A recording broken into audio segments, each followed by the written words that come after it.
ఒక కొడుకు తన భార్య మాట విని తన కన్న తండ్రిని అనాథాశ్రమంలోకి చేర్చడానికి ఒక ఆటోలో తీసుకెళ్తున్నాడు. అలాగే తన వెంట తన చిన్న కొడుకును కూడా తీసుకెళ్తున్నాడు.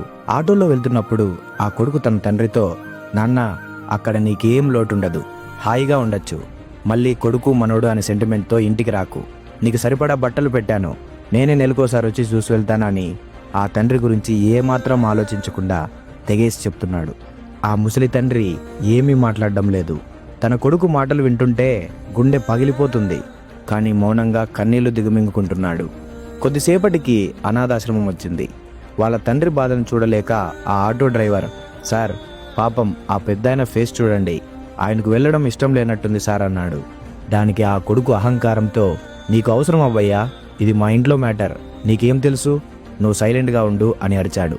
ఆ కొడుకు తండ్రి చేతిలో బ్యాగ్ పెట్టి, వెళ్ళు నాన్న, ఇక్కడ నీకు అన్నీ బాగుంటాయని కనీసం కళ్ళల్లో కూడా చూడకుండా వచ్చేశాడు.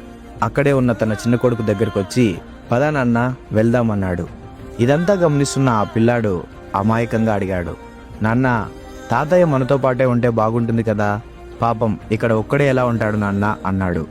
దానికి ఆ కొడుకు నవ్వుతూ, ఏం పర్లేదు నాన్న, ఇది ఈ టౌన్లోనే బెస్ట్ అనాథాశ్రమం, ఇక్కడ వాళ్ళు చాలా బాగా చూసుకుంటారు, నువ్వు పద అంటూ సర్దుకొచ్చాడు. అప్పుడు ఆ పిల్లాడు ఒక మాట అన్నాడు. ఆ మాట వాడికి దిమ్మ తిరిగే సమాధానం. ఓహో, ఇది బెస్ట్ ప్లేస్ అన్న, అయితే సరే, నువ్వు ముసలివాడు అయ్యాక సేమ్ నేను నిన్ను కూడా ఇక్కడే చేర్పిస్తాలేనన్నా, ఎందుకంటే నిన్ను కూడా బాగా చూసుకోవాలి కదా అని మొహం మీద చెప్పుతో కొట్టినట్టు చెప్పాడు. ఆ మాట ఆ కొడుకు గుండెల్లో బాంబులా పేలింది. నోటి నుండి మాట కూడా రాలేదు. తన కొడుకు రూపంలో తన భవిష్యత్ కళ్ళ ముందు కనిపించింది.